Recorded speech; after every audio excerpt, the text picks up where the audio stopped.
Hello friends, you are welcome in your favourite pharma channel. तो हमने start किया है कि drug acting on the central nervous system हमने कंप्लीट कर दिया कि सेंट्रल नर्वस सिस्टम के एनाटॉमी क्या है, फिजियोलॉजी क्या है। सेंट्रल नर्वस सिस्टम में ब्रेन, स्पाइनल कॉर्ड हो जाते हैं, नर्व से बना होता है ब्रेन। और पेरिफेरल नर्वस सिस्टम क्या है, यह पूरी डिटेल हमने कर दी है। तो आज हम बात करेंगे कि आपकी जो सेंट्रल नर्वस सिस्टम है, सेंट्रल नर्वस सिस्टम मेनली किस पे डिपेंड है। सेंट्रल नर्वस सिस्टम में जो काम रहते हैं वो काम कौन कर देते हैं। तो सेंट्रल नर्वस सिस्टम आपने बोला तो न्यूरोट्रांसमीटर है या सेंट्रल नर्वस सिस्टम में एक दो या न्यूरॉन्स है, बहुत सारे न्यूरॉन आपके सेंट्रल नर्वस सिस्टम में है। तो वो न्यूरॉन कम्युनिकेट कैसे कर देते हैं, एक दूसरे से कम्युनिकेट, बातचीत उसकी कैसे हो जाती है। तो पूरे बातचीत के बारे में या वो न्यूरोट्रांसमीटर कैसे रिलीज कर देते हैं, कौन कौन से न्यूरोट्रांसमीटर इन्वॉल्व है आपके सीएनएस के फंक्शन करने में, कौन कौन से न्यूरोट्रांसमीटर इन्वॉल्व है, ये पूरी जानकारी हम इस वीडियो में देख लेंगे। तो न्यूरोट्रांसमीटर क्या है। Neurotransmitter are the substance which neuron used to communicate with one another. Means आपकी जो न्यूरोट्रांसमीटर है, न्यूरोट्रांसमीटर ऐसे सब्सटेंस है, ऐसे कंपाउंड है या केमिकल है जिसको कौन यूज करता है, न्यूरॉन यूज करते हैं। किसके लिए, वन न्यूरॉन अनदर न्यूरॉन से कम्युनिकेट करने के लिए आपके जो न्यूरोट्रांसमीटर है या केमिकल सब्सटेंस न्यूरोट्रांसमीटर जिसे हम कहते हैं उसके यूज करते हैं। और न्यूरोट्रांसमीटर का यूज करके आपके जो न्यूरॉन्स है वन अनदर न्यूरॉन से कम्युनिकेट कर देते हैं, या न्यूरॉन आपके स्केलेटन मसल से कम्युनिकेट कर देता है। किसकी वजह से, न्यूरोट्रांसमीटर की वजह से। तो आपको पता है न्यूरोट्रांसमीटर कहाँ से रिलीज हो जाता है, by the neurons. Firstly neurotransmitter is stored into the vesicles. After that, from vesicles it can be excreted or secreted into the synapse. synapse क्या है आपको पता है ना, पोस्ट सिनेप्टिक मेम्ब्रेन हो जाता है, प्री सिनेप्टिक मेम्ब्रेन हो जाता है। प्री सिनेप्टिक मेम्ब्रेन से आपका न्यूरोट्रांसमीटर रिलीज हो जाता है और सिनेप्स में आ जाता है। सिनेप्स के बाद आपका post synaptic membrane, post synaptic membrane में आपके बहुत सारे रिसेप्टर रहते हैं, कोई आपका न्यूरोट्रांसमीटर रीएप्टिक हो जाता है। वो पूरी जानकारी आपको पता है। Neurotransmitter are released by the process of the exocytosis, means in the presence of the calcium ion channel which causes contraction of the vesicles and release of the neurotransmitter. तो न्यूरोट्रांसमीटर के बारे में आप इतना ही जान लेना जरूरी है। न्यूरोट्रांसमीटर क्या है। Neurotransmitter are the chemical substance which is release by the neuron and neuron use to the neurotransmitter to communicate with one another. Means neuron जब सीक्रेट हो गया तो एक न्यूरॉन दूसरे न्यूरॉन पर आपका न्यूरोट्रांसमीटर फूंक देता है। जब न्यूरोट्रांसमीटर उसने डाल दिया तो वो उसको सिग्नल जनरेट करता है कि भाई आपको इन्फॉर्मेशन ट्रांसफर करने के। तो न्यूरोट्रांसमीटर की वजह से जो इन्फॉर्मेशन है अगले neuron finally into brain and brain to into the organ, ऐसे इन्फॉर्मेशन ट्रांसफर हो जाती है।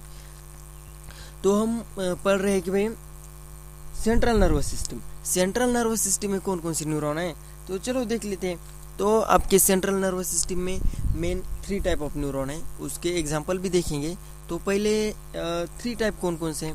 आपका न्यूरोट्रांसमीटर है बोले तो कुछ तो काम तो करेगा ना, तो उसके फंक्शन की वजह से, उसके एक्शन की वजह से हमने उसके क्लासिफिकेशन कर दिया है। तो पहला क्लास है आपका inhibitory neurotransmitter, means they work as the inhibitory, means their function is the inhibitory function. Second class is the excitatory neurotransmitter, means these are the excitatory, means they increase the function of the CNS, means called as the excitatory neurotransmitter, and example is the aspartate and glutamate. And finally both excitatory and inhibitory, both property are possess the same neurotransmitter. The example is the acetylcholine, noradrenaline and serotonin. Serotonin is already we discussed into the ATOCOLs. Okay, तो चलो start करते हैं inhibitory neurotransmitter. There are the 3 main example of the inhibitory neurotransmitter. First is the GABA, glycine and dopamine. GABA, glycine and dopamine, these 3 are the main example of the inhibitory neurotransmitter. GABA क्या है, GABA का हमने कहाँ पढ़ लिया है। गाबा आपके epilepsy में आ जाता है ना, सेडेटिव हिप्नोटिक्स में हम गाबा का यूज करते हैं। जब गाबा आपका एक्टिव हो जाता है तो इनहिबिट कर देता है, कोई भी फंक्शन है क्लोराइड आयन चैनल को आपके इंट्रासेलुलरली ट्रांसफर करके कोई भी फंक्शन आपका इनहिबिट कर देता है। तो गाबा क्या है, play an important role in the anxiety, sedative and hypnotics. This is the GABA, means आपका epilepsy, anxiety. GABA anxieties produce करता है ना, स्लीप प्रोड्यूस करने के लिए गाबा आपका बहुत जरूरी है। तो अगला आपका इनहिबिटरी न्यूरोट्रांसमीटर है ग्लाइसिन। ग्लाइसिन क्या कर देता है, glycine mainly present into the spinal cord, brain stem and into the retina. Retina, spinal cord, brain stem के फंक्शन के लिए आपका ग्लाइसिन बहुत इंपॉर्टेंट है।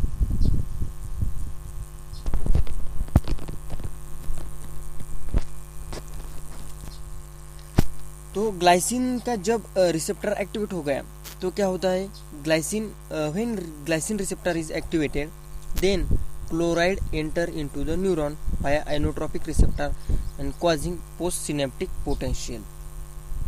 Causing inhibitory postsynaptic potential means जब ग्लाइसिन का रिसेप्टर एक्टिवेट हो गया तो इनहिबिटरी पोस्टसिनेप्टिक पोटेंशियल हो जाता है और आपकी जो कि बॉडी के फंक्शन इंक्रीज हो गए उसी पूरे बॉडी के फंक्शन को इनहिबिट करने में मदद हो जाते हैं। तो अगला आपका थर्ड एग्जांपल है इज द डोपामाइन। जब हमारी बॉडी में डोपामाइन का लेवल इंक्रीज हो गया तो आपको कौन सा डिसऑर्डर हो जाता है, आपको साइकोसिस हो जाता है। जब डोपामाइन कम हो गया तो आपको पार्किंसन हो जाता है। ये बहुत सारे डिसऑर्डर डोपामाइन की वजह से हो जाते हैं। तो डोपामाइन क्या है, dopamine play a central role in the severe significant medical condition. कौन कौन से मेडिकल कंडीशन में डोपामाइन रोल प्ले करता है, पार्किंसन डिसीज, जब डोपामाइन कम हो गया तो पार्किंसन हो रहा है। अटेंशन डिफिशिएंसी में डोपामाइन का रोल है। Hyperactivity disorder, Tourette syndromes, schizophrenia, schizophrenia means साइकोसिस, जब डोपामाइन ज़्यादा हो गया तो आपका साइकोसिस हो जाता है। बाइपोलर डिसऑर्डर एंड एडिक्शन में आपके डोपामाइन का रोल हो जाता है।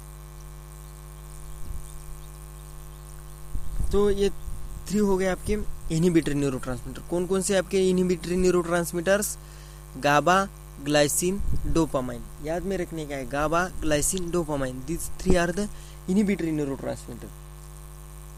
सो आपके एक्साइटेटरी न्यूरोट्रांसमीटर कौन कौन से, excitatory neurotransmitter which increases the normal function of the CNS means are the excitatory neurotransmitters.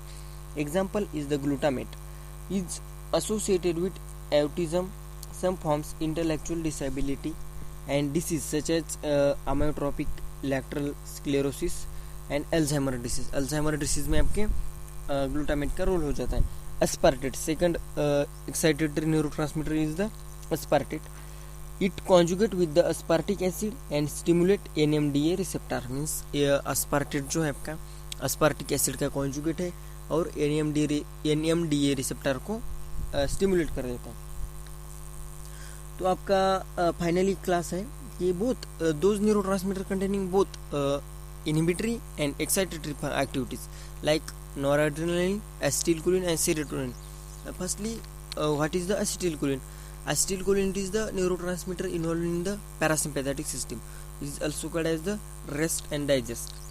तो पैरासिम्पैथेटिक सिस्टम का एक मेन न्यूरोट्रांसमीटर है आपका acetylcholine and which poses activity in both CNS and PNS, central nervous system में भी activity है और peripheral nervous system में भी एक्टिविटी है। जब आपके एसिटिलकोलिन का कॉन्सेंट्रेशन हमारी बॉडी में कम हो जाएगा तो आपको अल्जाइमर डिसीज हो जाता है। तो आपका अगला न्यूरोट्रांसमीटर है नॉरएड्रेनालिन एंड सेरोटोनिन।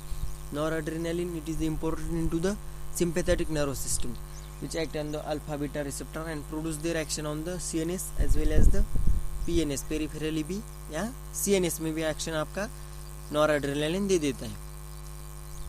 और आपका सेरोटोनिन जो है it is the important autacoids synthesised from the tryptophan by the action of the enzyme tryptophan hydroxylase which convert tryptophan into 5-hydroxytryptamine means serotonin. Serotonin it is the important autocoils. So this is the all about the neurotransmitter involved in the CNS function. The main class is the inhibitory neurotransmitter, excitatory and inhibitory and excitatory both neurotransmitter. Example of the inhibitory neurotransmitter it is the glycine, GABA and dopamine. Excitatory neurotransmitter are the glutamate and aspartate. And neurotransmitter possessing both activities, inhibitory as well as excitatory. The example is the acetylcholine, noradrenaline and serotonin. So friends, this is all about neurotransmitter. तो हम हमारे अगले video में हम बात करेंगे कि जो ये न्यूरोट्रांसमीटर है, और न्यूरोट्रांसमीटर की लेवल बढ़ जाने से या घट जाने से हमारे CNS में कौन कौन से डिसऑर्डर होते हैं, कौन से डिसऑर्डर घट जाने से होते हैं, कौन से डिसऑर्डर बढ़ जाने से होते हैं। तो ये पूरे बात हम अगले वीडियो में करेंगे। Thank you.